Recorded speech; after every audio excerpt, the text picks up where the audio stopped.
play with confidence. Serves it inside 50. Inside 50, good hands. Drilling it into centre half forward. That was end-to-end football at its best. Back-to-back goals either side of quarter time. They have done it, the Bulldogs! I'd find somebody for you. There ain't no wall I will run through. In your corner when we're ringing the bell.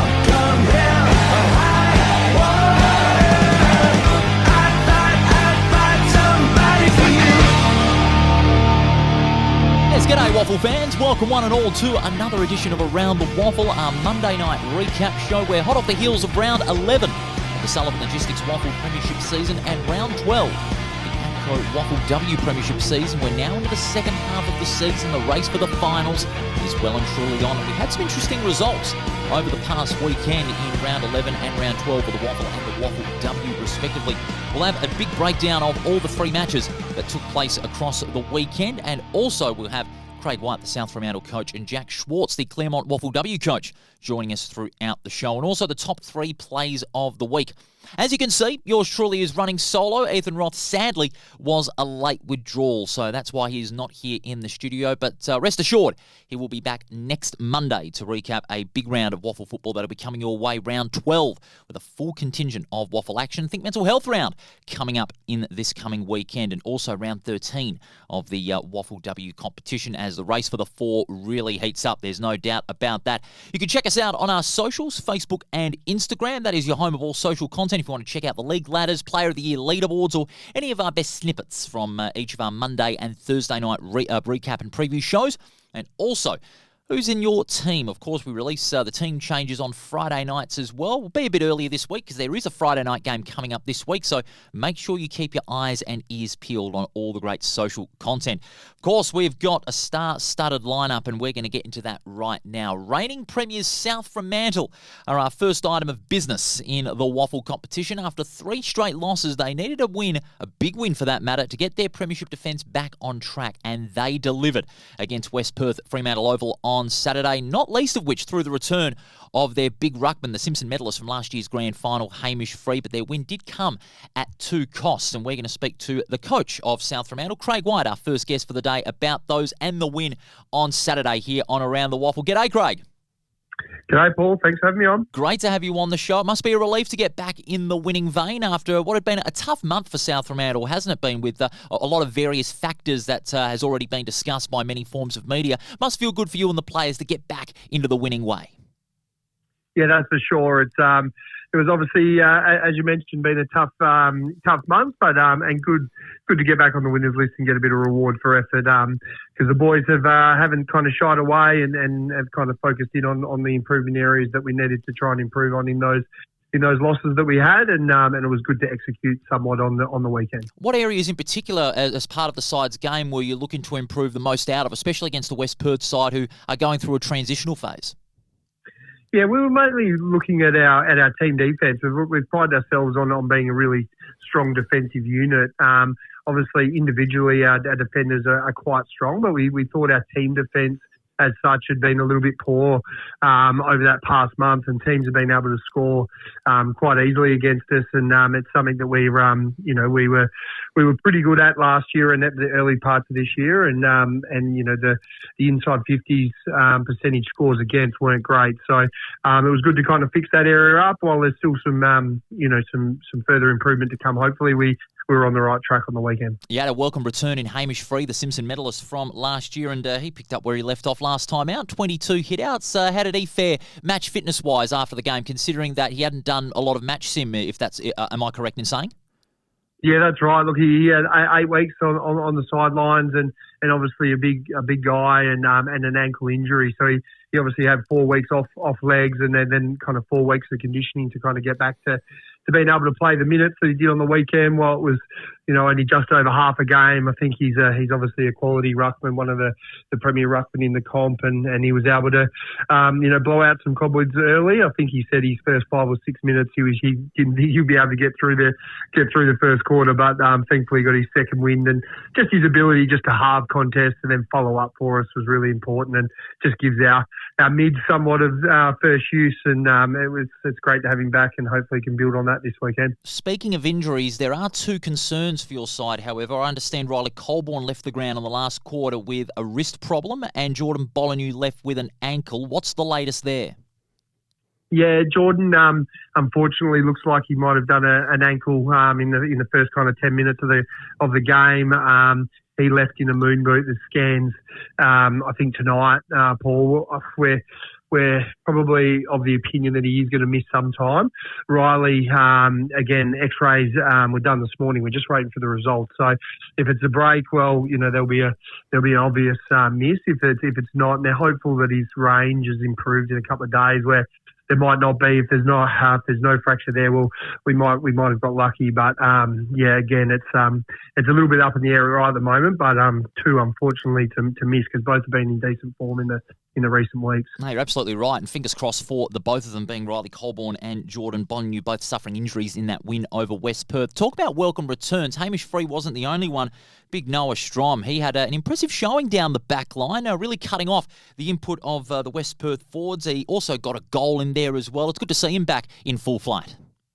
Yeah, it was good to get back. He had a school camp the game before our bye against East Perth, and we're able to mix his starting positions up on the weekend and play a little bit back, and obviously a majority forward. So, look, just with our inability to hit the scoreboard over the past month, we thought it was needed that we need to have a little bit more firepower in the forward 50, and him along with Jermaine Jones as probably two normal defenders mainstays or swap ends for us to be able to try and obviously give us some quality down there and hit the scoreboard, and they did a great job on the weekend. Could be a Game of the Year contender this weekend. You've got Perth at Mineral Resources Park. You towed them up the previous meeting earlier this season. You're expecting a tougher encounter because Perth, they're coming off a bit of a high themselves after that big win over Claremont a couple of weeks ago. It's going to be a big one on Saturday.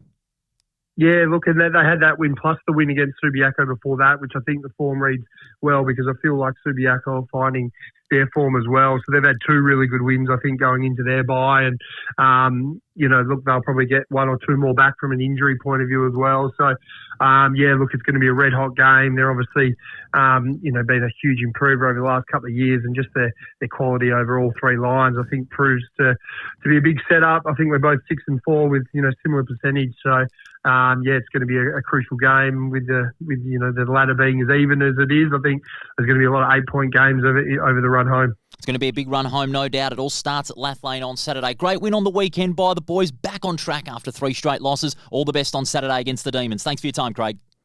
Thanks, Paul. Thanks for having me on. Well, there you have it. Craig White, the South Fremantle coach, off the back of their great win over West Perth on the weekend. We'll break that match down in a little bit more detail. Scans still awaiting the results as far as Riley Colborne is concerned with the wrist, and Jordan Bollineau later this evening. So fingers crossed for those two that they won't miss as much football as some may suggest. I was down at the ground, and Riley Colborne, he wasn't able to put anything on that wrist, unfortunately, and Jordan Bollineau in those early minutes walking in a moon boot. That is obviously the big concern for South Fremantle. They do get back Matty Parker this week, so that'll be a massive bonus for South Fremantle in the wake of those two getting injured. So that midfield spark could be huge for the game against a confident Perth at Mineral Resources Park. We'll preview that game and all round 12 action on Thursday here on Around the Waffle, and you can check it out on YouTube and your podcast service, and that is where you're checking out this episode. Monday recap. Paul Persic riding solo today. Ethan Roth is a late withdrawal, sadly, but he'll be back next week as a full recap of round 12 will take place. We'll take a break, and when we do come back, we'll recap all the action in detail. Only 3 matches played in the Sullivan Logistics WAFL Premiership season, and we can't do this great show without the fine folks at Grant's Car Stereo in Morley. District Promotions, shout out to Barry Miles and his team over at East Vic Park. Also, Front Row Screen Sport, Matt Williamson and Ryan Ramage leading an A-class team in putting together some great WAFL coverage across the season and all other sports around West Australia, especially baseball, and of course putting together the ice hockey, the AIHL in 2026. A job well done to Matt and Ryan, and also Sullivan Logistics, great supporters of WAFL football in season 2026. Don't go anywhere. Big recap of round 11 coming up after this.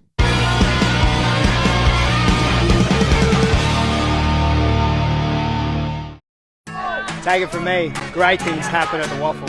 Valentine Roads and goals. With free entry for kids, future stars on the ground, and a kick to kick at every break. The WAFL is where footy memories start and legends are made. Follow the WAFL on socials or get to a game.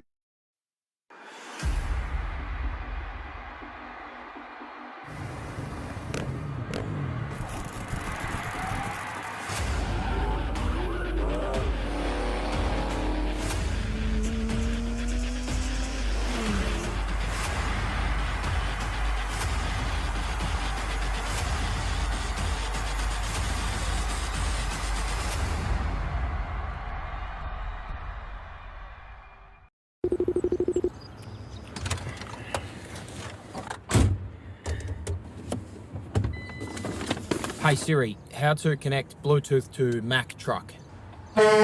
Sullivan 2, what's your position? Just a midfielder, mate.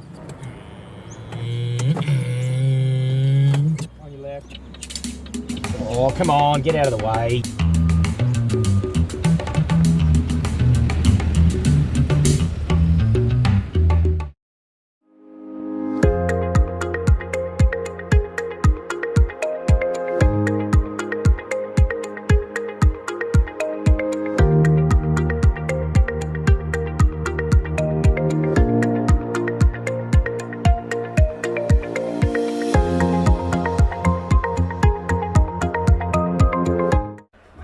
Car Stereo Morley, proudly supplying and fitting quality car stereos for over 15 years, selling top name brands like Alpine, Focal, Rockford Fosgate.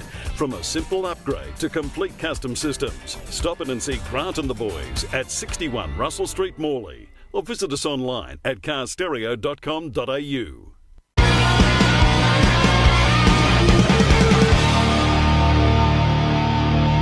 Back with us here on Around the Waffle, your Monday night recap show. Paul Persic riding solo today. Ethan Roth at late withdrawal, but he will be back next week to recap round 12. But we had round 11 on Saturday, all three games taking place on the same day. We'll start things off down at Sullivan Logistics Stadium with Subiaco and East Fremantle doing battle. It was slated as the clash of the big improvers. It was tight for 3 quarters, a couple of goals in it at the final change, but a big last term in which Subiaco kicked 2-0 saw the Lions ended up winning by 25 points, 11-6-72 to 7-5-47. They got their own back after their earlier defeat at the Good Grocer Park by less than a goal. And, gee, the pressure Subiaco applied on the ball carrier throughout the afternoon was nothing short of brilliant, wasn't it? Marlon Corbett, again, his move to the midfield. He might be stuck there as a permanent midfielder. He was certainly one of value in the middle with 24 disposals and had 8 inside 50s. So his added flair in midfield, his ball carry, his run through the centre corridor was magnificent. And also Will Hickmott, he is continuing to blossom as a key mid for Subiaco. Nick Girolami with 3 goals. He was a real revelation in that forward line, accompanying the likes of Jack Mayo, who also booted 3, and young Sonny Ciano with a couple of goals from his 18 disposals. Subiaco, they are no doubt the biggest improvers of 2026 under Jared Schofield. And speaking of a Schofield, Taj made his return. And okay, it wasn't a quote-unquote spectacular return as some want to describe it, but 12 disposals, 3 inside 50s, a serviceable return, we can quote it at that. But certainly will give him a bit of confidence for the remainder of the season. Greg Clark, again, physical at the contest. His tackling prowess certainly can't go unnoticed for the Subiaco side. He laid 14 tackles to go with his 15 disposals, so a marvellous performance that. The Hickmott boys, Corbett, Stephen Gyro, again inflicting a lot of damage in that midfield. And they really caught East Fremantle off guard in that last quarter, holding the Sharks to just that one behind. And no doubt their finishing, as far as games are concerned, has been a little bit unpredictable as far as East Fremantle are concerned. When you think about it, some of these results they've had this year certainly have been games where they really should have put the cat amongst the pigeons, but they haven't been able to, in spite of the hard work of Luke Stranatica in the ruck with 30 hit-outs to go with his 12 disposals. Lennon Marlin, great flair, great athleticism in the middle, 24 disposals and 8 marks. And amongst the goals, not a lot of scoring spread for South Fremantle. Liam Robinson had a couple of goals. They had Oscar Smart out of the side for personal reasons, so Liam Robinson didn't have that same support in that forward line, and that really took an effect on the East Fremantle forward dynamic. And 7 goals, not really the score that you want to be seeing with only one key goal kicker in that side. You don't want to be kicking 7 goals. You'd rather be kicking 14 or 15 when you've got both goal kickers in damaging form, but they only had 1 in that side as a result of Oscar Smart's absence. Griffin Vladic was only held to just 1. John O'Marsh played primarily as a forward, can swing back into defence when he's usually been down back for most of the game, but unfortunately his impact was rather limited. 14 disposals and kicked the goal. And that was during that third quarter. They had 9 less inside 50s as well. So a lot for East Fremantle to consider heading into the vital clash against second place Claremont at the Good Grocer Park this weekend. So that is going to be a huge test for East Fremantle. And their forward line, how can they handle the workload against Claremont's really intense defensive line. So East Fremantle really facing a big task in looking to bounce back following that defeat to Subiaco. But the Lions, they have catapulted themselves to the 5, and dare I say it, they deserve to be at this stage because of their improvement, their dynamic, and their team football that they've shown across the season so far. So a job well done to Subiaco, winners by 25 points down at Sullivan Logistics Stadium, and certainly taken a bit of a hit on East Fremantle's hopes in making the 5. But they're only out of it on percentage, but their percentage is well behind some of the other teams that are in the 5. We talked with Craig White a little earlier about South Fremantle, and after a slow start, only leading by 2 points in the first quarter, they really hit their straps in the second and third term, setting up a 39-point win over a desperate but overwhelmed West Perth. That was 39 points, 11-12-78 to 5-9-39. And while we talked about the South Fremantle injuries, of course, Bolineau and Colborne may miss some football. Of course, Bolineau out with a severe ankle injury. X-rays, of course, taking place tonight. And Riley Colborne, with a broken wrist, could miss some football as well. West Perth also had 2 down. Tyson Moulton playing his first game in over a year in the league side. He had a broken foot before his return, and unfortunately Tyson Moulton did a knee in the early goings, an ACL, and it looks like more time on the sidelines and possibly the rest of the season. So that'll be a real heartbreaker for West Perth as far as they're concerned in their efforts of getting a second win on the board in 2026. So that does not look good for Kane Bevan, Tyson Moulton rather, and of course Kane Bevan. Kane Bevan, who was unlucky not to be drafted in the AFL mid-season draft earlier this year and has been one of West Perth's number 1 on ballers. He suffered concussion in the second quarter and he'll miss 21 days likely under the concussion protocol. So very unfortunate for West Perth. And they looked largely unconvincing after quarter time. They only trailed by 2 points. They hit the front briefly in the first quarter, and that was about as good as it got. I was at that game down at Fremantle Oval covering for Around the WAFL, and they just didn't have that polish without Kane Bevan, and they just didn't have a lot of physical grit around the coalface. South Fremantle, more often than not, played with a lot of loose men in the middle and also up forward too, and West Perth allowed South Fremantle to generate a lot of space around the ground, and more often than not, they paid the price for it with that score of 11-12-78. May not have totally reflected the scrappy nature of the game with the way it was played, but South Fremantle, they got on top of West Perth right from the early going in the second quarter and really were never headed. After that quarter-time break, they kicked 9-3 after the first change, and that really signalled how dominant South Fremantle were in the contest and really signalled the beginning of the end for West Perth in that contest. Jake Florenka, again, how impressive has he been? He's largely been under the radar, hasn't he, for South Fremantle? 37 disposals, but he keeps getting the work done. Jermaine Jones, he ran riot after half-time in kicking 4 goals in a marvellous display in that forward line. 12 disposals, maybe one of his best contributions up forward for the 2026 season. A couple of goals for Chase Bourne. Noah Strom, welcome return, playing a bit down back and up forward. And Hamish Freed, 22 hitouts. He lost in the hitouts to Cohen Livingston, but he was more effective around the ball and contributed largely to South Fremantle's forward 50 entry. They only had 4 more against West Perth, but still it made all the difference when it comes to their pressure around the ball, their tackling, their efficiency and depth, which is what they're starting to get back from injuries, travels to Europe, and all other factors that have gone on around the doors of the South Fremantle Football Club. Shane Nelson continues to work hard, 27. Chad Mulvogue, again showing his promise over there at West Perth with 26 disposals. Cohen Livingston, as I said, in the ruck with 26. Aaron Black, 20, and Luke Meadows with 23.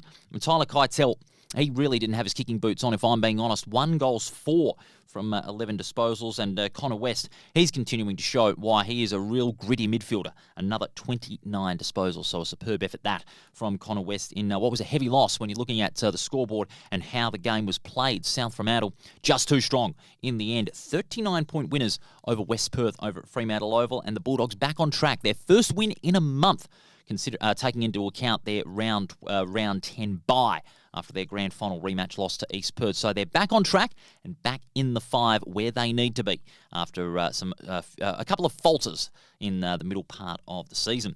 What about Peel Thunder and East Perth? We expected this one to be a close game. I even had the nerve to tip East Perth when I was alongside Adrian Barrich for the preview show, and he had a right to call me crazy. 15 Dockers in that Peel Thunder side, and they went on to trounce East Perth by 98 points. Heavens, 23-4, 142 to 6-8, 44. East Perth's heaviest loss of 2026, and Peel Thunder, their biggest win of the year, and their percentage boost took them to top spot on the ladder. And there's always going to be that initial discussion. There was a lot of discussion around the Dockers alignment and how many players they're allowed in the Dockers side. Usually you'd be capped to 12 or 13 unless you have special dispensation from WA Football and from East Perth. The word I got following that match is that East Perth allowed Peel Thunder to play with 15 players. Having said that, WA Football allowed that as well. And my question to you is, should there be a harder cap for the Peel Thunder Dockers alignment? How many players are there going to be allowed? My opinion is you should have no more than 12 because you want to get that team balance right between Peel and the locals. The problem is, on the local side, they're getting starved of opportunities. And I'm not saying the alignment is wrong, but there needs to be a way to handle it a little bit more. And, it's a bit sad that this is dominating the discussion, but it was always going to be inevitable with a win like that and Peel Thunder surging to top spot on the ladder. And there's no denying that they deserve to be on top spot on the ladder. They play some great football, but there's always going to be that inevitable discussion about the alignment and how many Dockers players Peel have got on that side. And there's always these taglines about Peel Dockers or Peel Mantle and all that sort of garbage. I don't subscribe to that. I'm just telling it how it is. If there needs to be a cap, it needs to be a hard one. And I hope WA Football can take those discussions to heed and look at how the competition cannot be affected by, obviously, what happened in 2016 and 17 as well, when Peel won back-to-back with almost all of their players aligned with the Fremantle Dockers. But it doesn't take away from their great win, and all set up by a huge first quarter, 8-1. An impressive start for them as well, and they just went on with the business. They kicked another 15-5 after quarter time, and it was set up by no less than Jeremy Sharp, 35 touches. He was a monster in midfield and up forward. Tobin Murray, Charlie Nichols, all combined, kicking 6 goals between them. Jeremy Sharp with a couple of goals for what it's worth as well. Christopher Sherry, he knew where those goals were. He kicked some magical goals. A couple of goals in that game. Darcy and Carr each got a couple. And Sean Darcy might be getting closer and closer to an AFL recall. He had another 16 hit-outs, but his work around the ball was nothing short of brilliant, including a big bomb from outside the 50, well called by Ethan Roth as well for 7+. Bailey Banfield on fire again with 30. Yago Mira with 23, and Hugh Davies down the back line. That ball, it went to him a lot, but he was very effective. He very efficient around the ground by both foot and by hand. It makes him a very classy backman for Peel Thunder.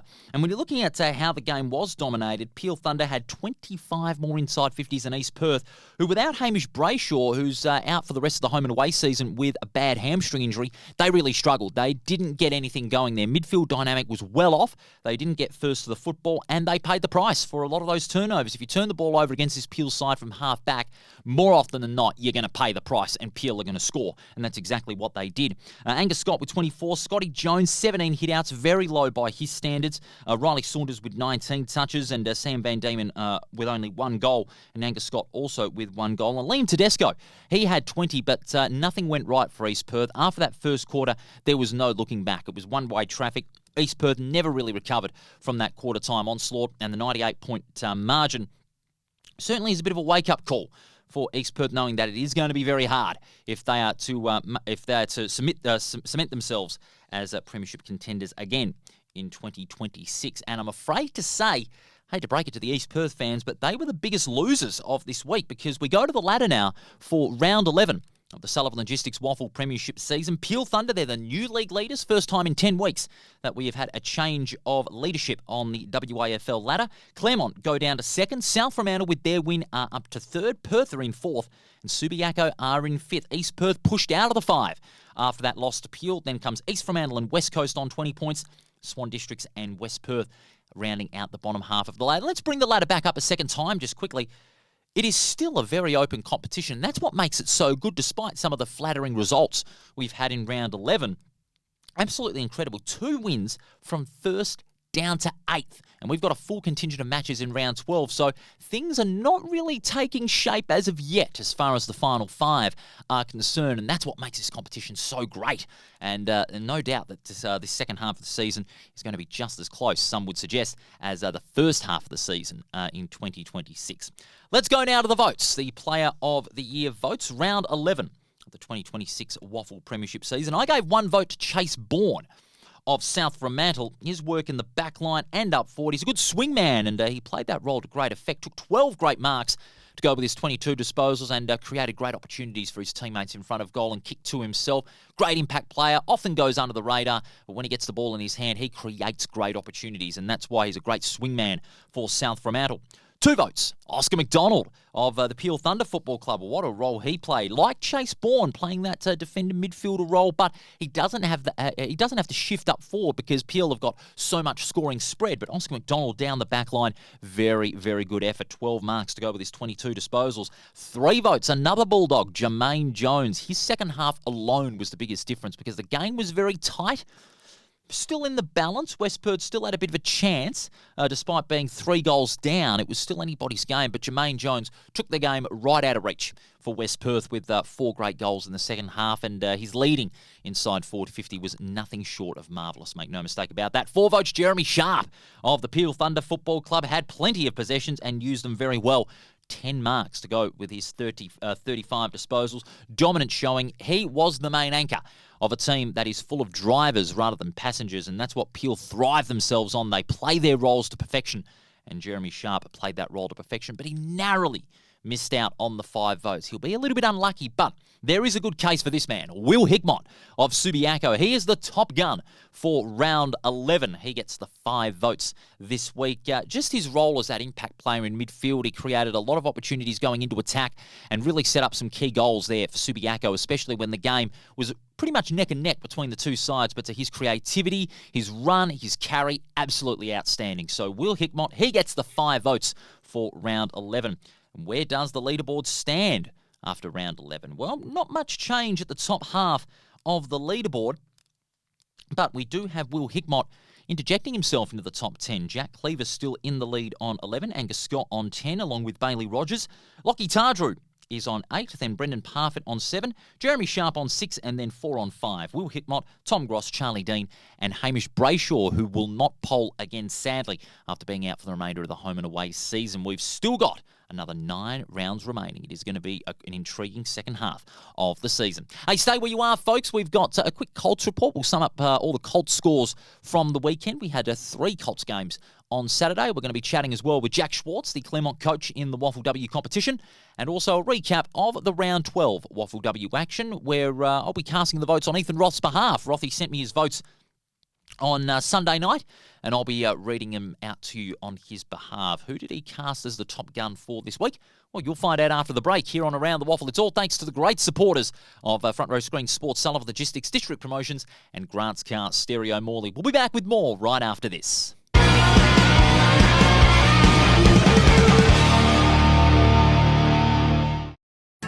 Take it from me, great things happen at the Waffle. Valentine roads and goals. With free entry for kids, future stars on the ground, and a kick to kick at every break. The Waffle is where footy memories start and legends are made. Follow the Waffle on socials or get to a game.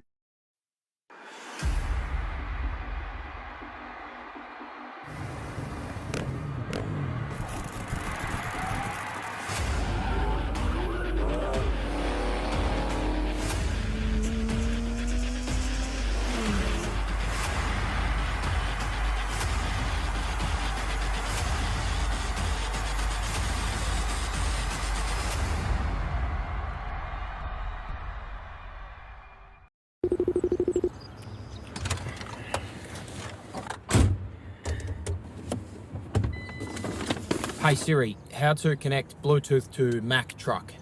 Sullivan 2, what's your position? Just a midfielder, mate. On your left. Oh, come on, get out of the way.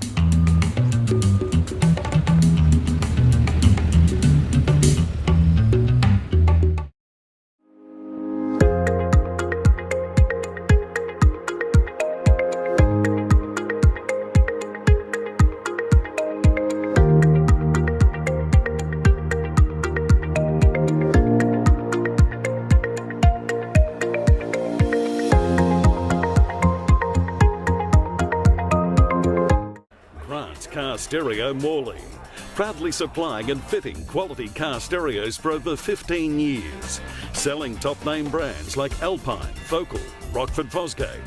From a simple upgrade to complete custom systems, stop in and see Grant and the boys at 61 Russell Street, Morley, or visit us online at carstereo.com.au.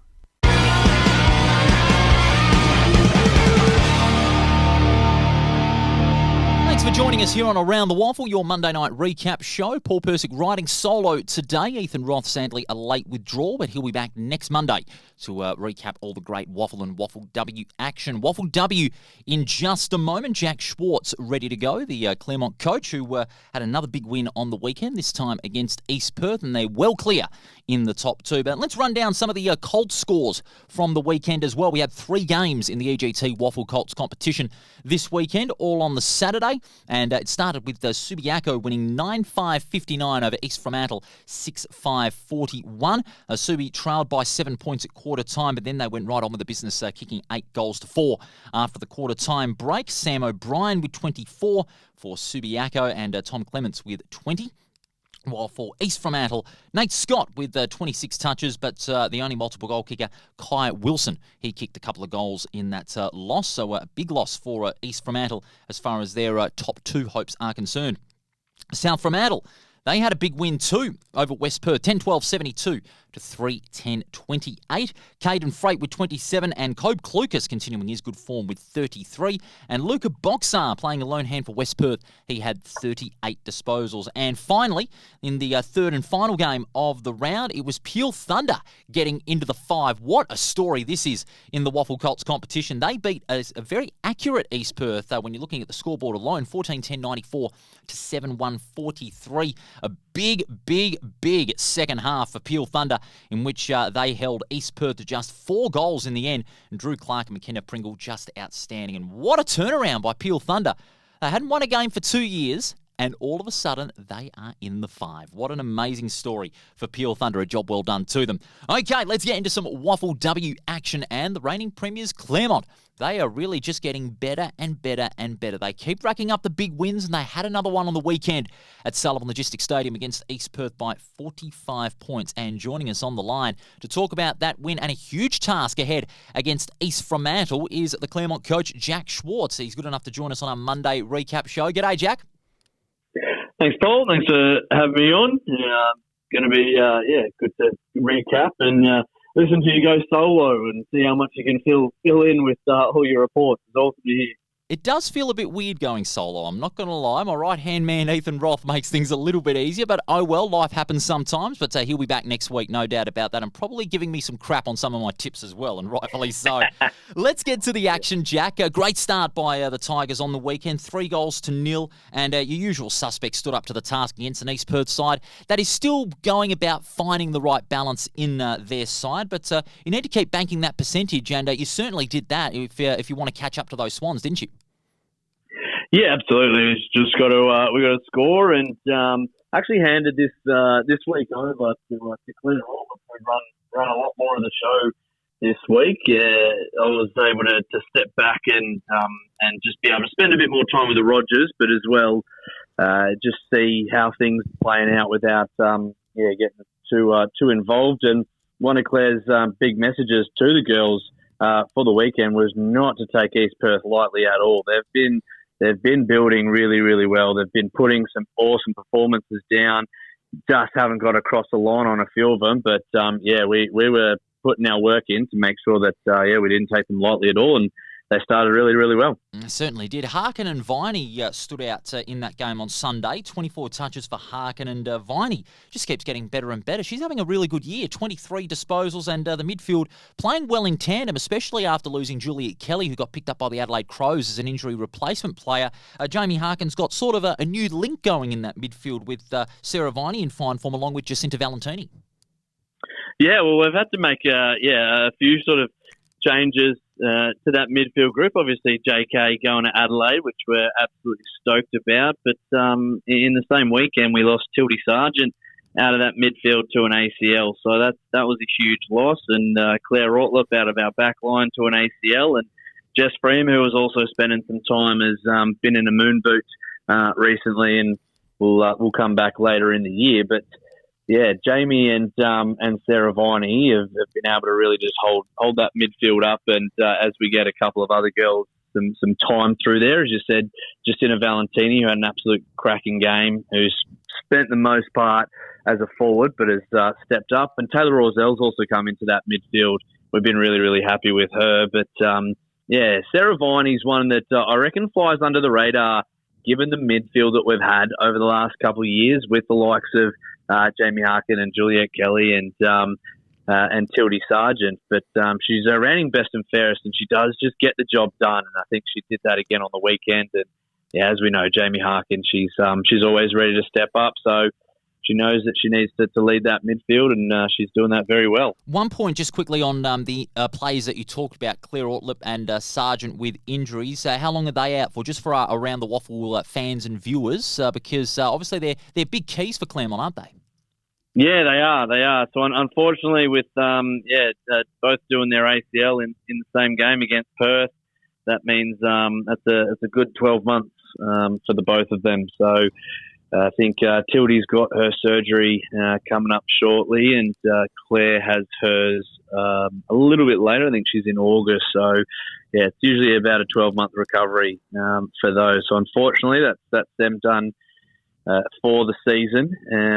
But Claire being our backline coach, she still has heaps that she gives us, and that's why she just took over for the week, just to be able to step up and do a little bit more. And Tildy also did some work with the mid, so she'll continue to coach. So they'll both, their experience is just incredible around the group, whether they're on field or off. But gutted for them both. But it does give opportunity and breathe life into some others, and we've been able to debut Evie Edwards and Pippa Wilson. And Pippa Wilson on the weekend in the mid, she just absolutely nailed it just to step up from Rogers' level and fill those gaps. No doubt about it. Yeah, we're lucky with the depth. Now, Wilson was sensational on Sunday, where she's really got a lot of promise. And, we similarly feel really gutted for the two players that you mentioned out for the season. They are really big key cogs in the engine room for the Tigers, no doubt about that. Talking about, just scaling back the, the coaching role for, a particular game like that, does that give a lot of confidence knowing that, whoever is leading that sort of coaching structure on game day for the Tigers, you're still going to get, the same effective results because all have got great experience and great footy IQ. Oh yeah, absolutely. And, it's not like I was away and not doing anything. And, I was still obviously there supporting and being a part, but yeah, the whole group as a whole and, just has some really good experience and footy IQ, and Claire absolutely nailed it for the week. She's a head coach in waiting in future years, and yeah, just really wanted to give her that extra opportunity while we had the chance to. And anyone can step up. I can probably do the same with other assistant coaches, and I think our program is set up as such that it doesn't really matter what the voice is. We are so much on the same page across the board, and the players are as well. That it's nice little mid-season, just something different. They probably get sick of my voice, to be honest. Most of the year I get to talk to them about everything, especially with the management stuff as well. So yeah, it gives them a little bit extra motivation, but fills us with a lot of confidence in what my assistant coaches can deliver, which they're very, very good at. And all very professional as well. We've got a great professional standard over there at the Claremont Football Club with not just yourself, but all your great assistants and line specialist coaches.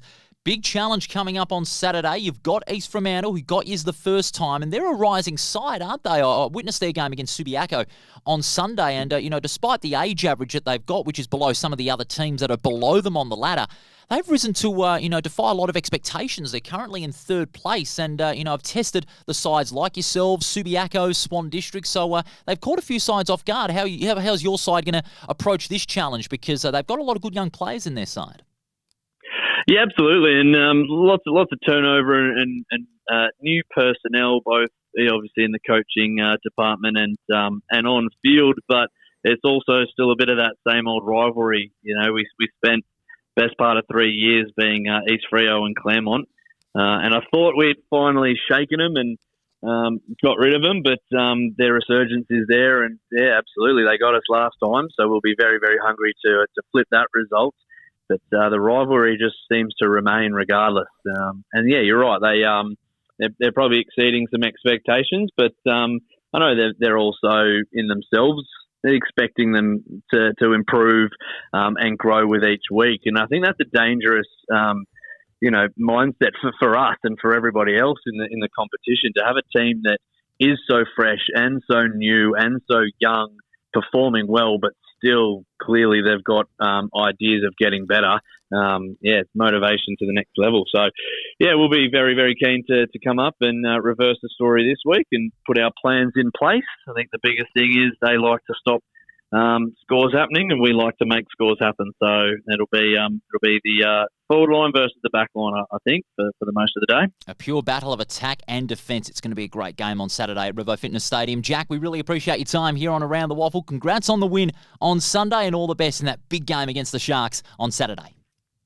Thanks, Paul. Thanks for having me. Yes, that was Jack Schwarze, the Claremont coach, joining us here on Around the Waffle. Always very detailed and professional in his approach, Jack, and no doubt that he'll need that for a big game coming up against East Fremantle. Second time these two sides have met. Could we expect another thriller? We'll preview that game on Thursday night. Make sure you tune in on the Around the Waffle YouTube channel and where you get your podcasts as well. We'll take a break, and when we do come back, we'll have a full recap of the WAFL W action. One game on Saturday and the other three taking place on Sunday, including a double-header at Sullivan Logistics Stadium. So stay where you are on the Around the Waffle YouTube channel and on your podcast service. Big thanks to Grant's Car Stereo, Sullivan Logistics, District Promotions and Front Row Screen Sport for their support of Around the Waffle in 2026 so far, and may it keep going. We'll be back right after this.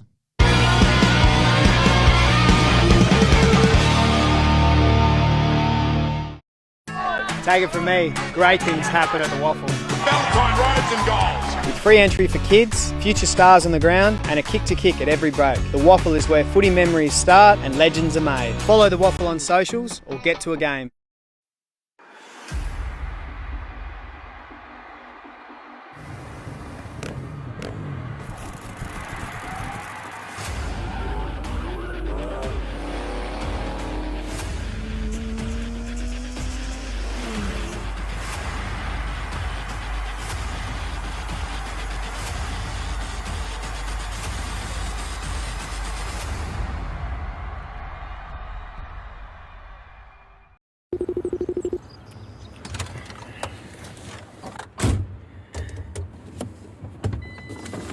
Hey Siri, how to connect Bluetooth to Mac truck? Sullivan 2, what's your position? Just a midfielder, mate. On your left. Oh, come on, get out of the way.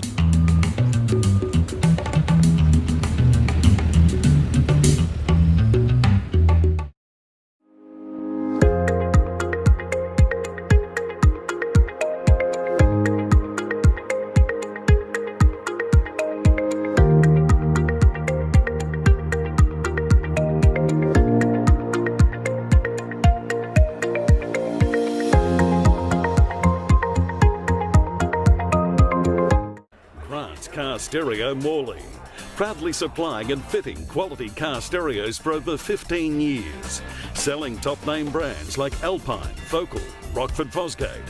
From a simple upgrade to complete custom systems, stop in and see Grant and the boys at 61 Russell Street, Morley, or visit us online at carstereo.com.au.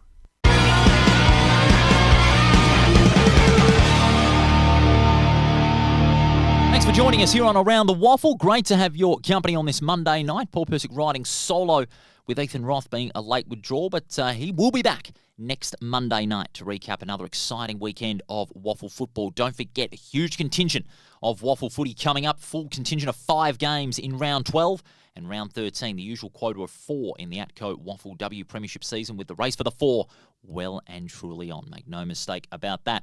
Round 12 of the WAFL W, the ATCO WAFL W season. Let's go through all the matches. And it began with Perth continuing their improved season and continuing Peel's miserable season. 11 games and 11 losses. And the scoreline 15-8-98 to 2-2-14. It really was typical of how Perth have been able to improve in all areas of their game. Under Steph Waddling in their second season, they are currently in the 4 as a result of this win. It's their 5th win of the season and their best tally of wins so far, and there may be more to come if they keep this form up, especially led by Isabella Shannon. Oh, what a game she put up against Peel Thunder. Okay, it might have been against a side that have not won in their 11 games so far, but gee, we had another record-breaking performance we'll talk about later. This one, ooh, Absolute domination from Isabella Shannon, runner-up in the Dara Kerr medal last year. She might be a leading contender this year again because what a performance she put up. One of the best of the season. Former St Kilda champ.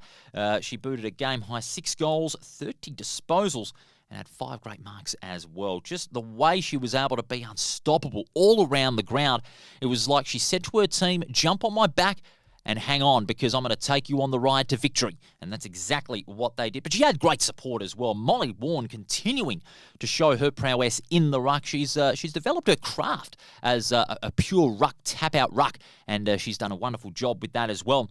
Coaches can take a lot of credit for helping her develop her game in the middle with 33 hit-outs and 10 disposals. Shannon Bistrup able to support Molly Warren very well indeed in the ruck with 18 hit-outs, and Holly Britton 25 in fine form once again. Caitlin Cox with 3 goals, and Lauren Davey with 4 also provided great contribution on the scoreboard. Isla Baldwin, a game-high 12 tackles, really shutting out Peel Thunder from go to woe. They had 9 more inside 50s, however, so Peel can have some merit on their fight with the way they played. And Chloe Wrigley did not get the most disposals for Peel Thunder. So they had Gracie Fenton playing a key on-ball role, and she had 31, and Tiama Collard with 18, and the only goal kickers for Peel were Crystal Carter and Kate Bartlett. But Peel, there were 1 or 2 positives. They were able to have someone support Chloe Wrigley in the midfield, but the class of Perth was just too strong in the end, and just the way they used the football and got it into their attacking zone was really copybook stuff. Steph Wadling would be very pleased with Perth's efforts and their continual improvement all up the ground, and they have been a really an exciting team to watch. There's no doubt about that. They're great dynamic. Evie Gooch, former Peel player as well, against her old side, showed them how it's done with 18 disposals down the back line. Really steady on her feet and a good kick of the footy too. Well balanced. And Perth getting their 5th win of the season, 84-point win, and they have catapulted themselves into the 5 for the first time in their WAFL W history. A real marvellous performance. Speaking of marvellous, how about those Swans? They are again showing why they are at the top of the WAFL W competition. A 69-point win over South Fremantle. Good heavens, at Fremantle Community Bank Oval, 16-5 to 5-2. And again, it was the Jamie Henry show. Need I say more, ladies and gentlemen? Why did Jamie Henry not get drafted into the AFLW system? To the 18 AFLW clubs, what the hell were you thinking? What more does she have to do to get drafted in the AFLW system? I mean, look at this. Look at this. Look at the line that I'm about to read you. Look at this stat line I'm about to read you. And this is to all the AFLW selectors that monumentally stuffed up by not drafting Jamie Henry. Look at this. 51 disposals. Count them. 51. 8 marks, 3 tackles, 6 inside 50s. But the biggest one of the lot was 51. 51! And she still doesn't get drafted. What more does she have to do? Good golly, Miss Molly. But nonetheless, incredible. Jamie Henry, take a bow. She was the star of the show with 51. It's like she has a permanent case of ball on the string disease. And what I mean by that, she has the ball on a string week in, week out, and she makes the most of it. But Swan District's magnificent when it was once again. A big percentage boost too over South Fremantle, who were just going into this game on a little bit of confidence after a couple of good wins, including one after the siren against West Perth that got them into the 4. But they weren't really the same against the Swan District side, who still have that fire in the belly. You go back to that grand final last August, and they're just showing why that they're going to be the favourites for the premiership. There's no doubt about that. South Fremantle had Kate Newson with 30 hit-outs. She played a very serviceable role in the ruck, beating Lauren Quaife, and that was one of the rare times that Lauren Quaife got beaten in the ruck. But Kate Newson can hold her head high after a superb effort there. Talia Mulder with 18 touches. Ashley Gomes with 18. Pommersback held to just the 1 goal. And Annalie Polomeno had a couple of goals as well in a losing effort. They just weren't able to generate the same run and carry and same forward line penetration as what Swan Districts did. Alongside Jamie Henry, who we sang her praises on earlier, Bella Edgley has come back in style. She spent a long time away with a shoulder injury, but she's come back into some fine form in the back line. 20 disposals. Gemma Sly with 20, and up forward, Kira Fawcett. Her first game, no less. Marvellous performance with 4 goals, and she was joined by Chloe Riley, who also kicked 4 goals. But pure domination all over the ground. Trademark Swan Districts football. And Jason Burton, their coach, would be very, very pleased. Swan Districts, their percentage going again above 200%. And I'll say one more time to the AFLW recruiters, what were you thinking in not selecting Jamie Henry. She has just proven all of you wrong. That's with a capital W, make no mistake about that. Going over to the double-header at Sullivan Logistics Stadium on Sunday, and East Perth and Claremont started proceedings just after midday on Sunday. Overcast conditions, the ball a bit difficult to handle after the early rain that we had on Sunday, but no problems for Claremont in the end. Winners by 45 points over East Perth, 8-8-56 to 1-5-11. Another marvellous performance it was by the Tigers. And the reigning premiers showing that despite the loss of three very good players, Julie Kelly to the Adelaide Crows as an injury replacement player, and you also talk about Claire Ortlip and Sargent. Of course, Sargent out with ACL injuries. Claremont have still got incredible depth, and they're very resourceful in picking out some of the best talent in the Rogers Cup, in the amateur competitions, and all around the West Australian football landscape, because they still have talent that can get it done regardless. There's no doubt about that. Harkin, 24, outstanding. Viney, I'd say Viney had one of her best games, just the way she was able to get first of the football, show her desperation, and never put her head down in the contest. And by that, I mean not giving up in the contest. She still had her head up, eyes forward, and eyes for the football. 23 touches, and Jacinta Valentini with 21. Another superb performance there. Good scoring spread as well. No multiple goal kickers in that game. Rare for a Claremont win, but it goes to show they had plenty of avenues to goal, while East Perth looked very stagnant when going into that forward line. Only two players had 20 or more disposals. They were both exactly on 20, ironically. Brooke Edwards starting in the ruck. She had 18 to go with her 20 disposals, 18 hitouts, that is. And Cara Spryland with another 20. Isabella Folletta with 16. And also Lillian Ninyet with 13. Lucy Greenwood continuing her fine season with 17 disposals. But Claremont, too good, too classy, too fast, too good all over. And another 45-point win in the end for the Tigers. We recapped, of course, some of it when we spoke with Jack Schwarze a little earlier. What about East Fremantle? Whew! Didn't they make another statement? The second time they had beaten Subiaco this year, 5-6-36 to 3-5-23, a margin of 13 points. Dare I say it, that might have just made Subiaco's push for the 4 a little more difficult, because this was a game they had to win. As we discussed with Adrian Barrich on our preview show on Thursday, you don't want to treat it like an early final. When you're looking at the sides that are above them on the ladder and they're contending for the 4 as well, Subiaco can still make it. We're not disputing that. But the task is going to be very difficult now for Subiaco. There's no mistake about that. But East Fremantle, with a young side, not a lot of experience, they continue to defy expectations. Zoe Kelly in the ruck, 36 hitouts, dominant in the middle. And you also had another good spread of scorers. Chelsea Natter in her first game with a goal. Jai Flynn, Sienna Leslie with one. And Eve Wilson-Siebert with one as well. Now, a couple of worries for East Fremantle. Ash Atkins was taken from the ground with concussion, of course, after a collision with a Subiaco player, which was very unfortunate. And same thing for Lisa Steen of Subiaco. So they were both taken from the ground after a nasty collision. It looked very nasty in that second half, and looks like they may miss a couple of games under concussion protocol. So East Fremantle, their win coming at a major cost, but not taking away their efforts, considering that they had over 12 less inside 50s, and they still won the game because they had more effective entries inside the 50 as far as their conversion in front of goal was concerned, 11 scoring shots to 8. And Subiaco, their intensity sort of has disappeared.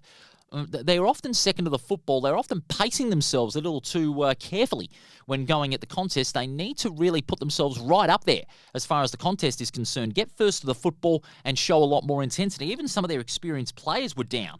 But the only one that really wasn't was Petrevsky. She had 33 disposals and had 8 tackles as well. Dana Hooker, the Eagles AFLW player, of course, she had 22, Shepherd with 22, and Lisa Steen, before she left the ground, had 25. But East Fremantle, young side, they're showing great intent and they're still developing. I spoke with David Eames after the game. Of course, he was our subject on location this past Thursday. And he said that, okay, it's a win, but there's still a lot of room for improvement. And they've got that desire to be a better side with the lack of experience that they have got. And for them to beat Subiaco, last year's preliminary finalists, again in 2026 goes to show that they're on the up, East Fremantle. They could cause sides like Claremont and Swan District some problems if they make the 4, if they keep going. So a superb win by East Fremantle, 13 points in the end. 12 rounds down, 6 left. Where does that leave the ladder? Swan District still on top, a game ahead of Claremont, and they're 2 games ahead of East Fremantle. And Perth have made the 4. Good heavens, who would have thought we'd see that? But well done to the Demons. South Fremantle outside the 4 on percentage. Then comes West Perth, Subiaco, East Perth, and Peel Thunder, rounding out the rear end of the ladder. Okay, the votes. Now, of course, Ethan Roth not being here, he's not able to read the votes in person, but he did cast the votes to us, our Around the Waffle team, and so I'll read them on his behalf. He gave 1 vote to East Fremantle's Jay Flynn.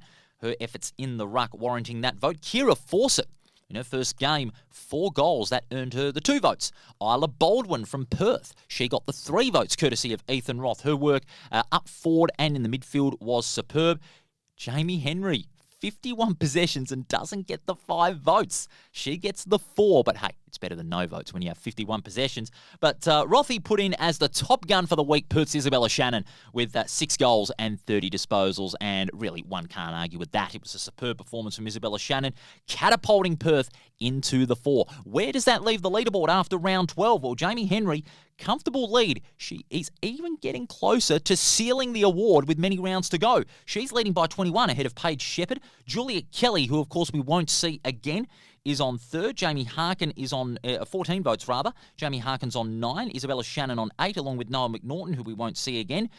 Miss Sabrina McKinnon on 7. Ruby Sargent Wilson on 7. Poppy Stockwell and Chloe Wrigley each on 6. That's the standings after 12 rounds of competition. One final break, and we've got the top 3 plays of the week to wrap up our Monday recap show here on Around the Waffle. It's all thanks to Grant's Car Stereo, Sullivan Logistics, District Promotions, and Front Row Screen Sport. Back after this.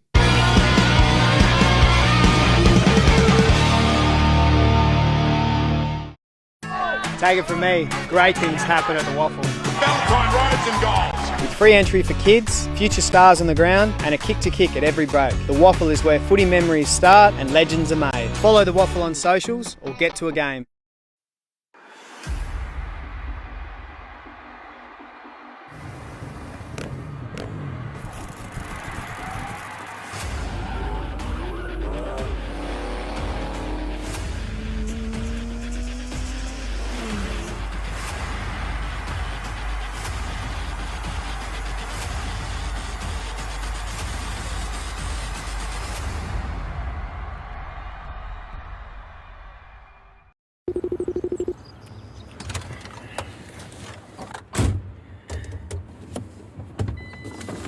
Hey Siri, how to connect Bluetooth to Mac truck? Sullivan 2, what's your position? Just a midfielder, mate. On your left. Oh, come on, get out of the way.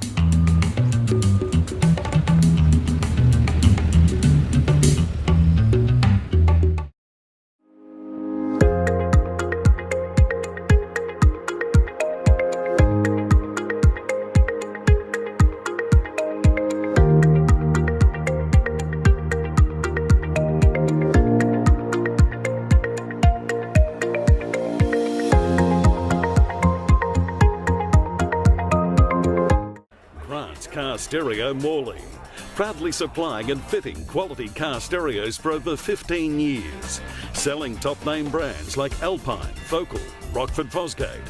From a simple upgrade to complete custom systems, stop in and see Grant and the boys at 61 Russell Street, Morley, or visit us online at carstereo.com.au.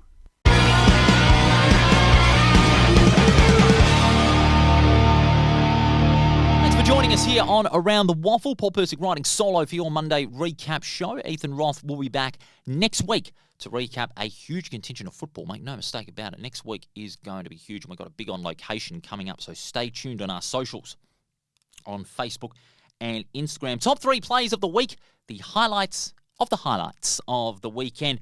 And we'll start things off with a bit of a farewell A former Giant turned Falcon said goodbye in the reserves after a decorated career. Aaron Cadman, a former GWS Giant, who of course has been playing with West Perth. They had a huge win in the reserves on the weekend, and he hung up the boots straight after that match. So congratulations to Aaron Cadman on a great career. Great photos of him being cheered off by his teammates, and on a winning note as well. That makes it a little bit more sweeter. Well done, Aaron, on a great career. Chris Sherry, in our second play of the week, he knew where those goals are, and he could kick them from straight in front or from the boundary line. Great game he played. The goal from a tougher angle really stood out, and Rothy's call, isn't he on fire this year? Job well done, Chris Sherry. That's the second play of this week, the highlights of the highlights. And then we go over to the third play, and it's WAFL W down at Fremantle Oval on Sunday. And, a star in the making, I will say, for Swan District's Kiera Fawcett.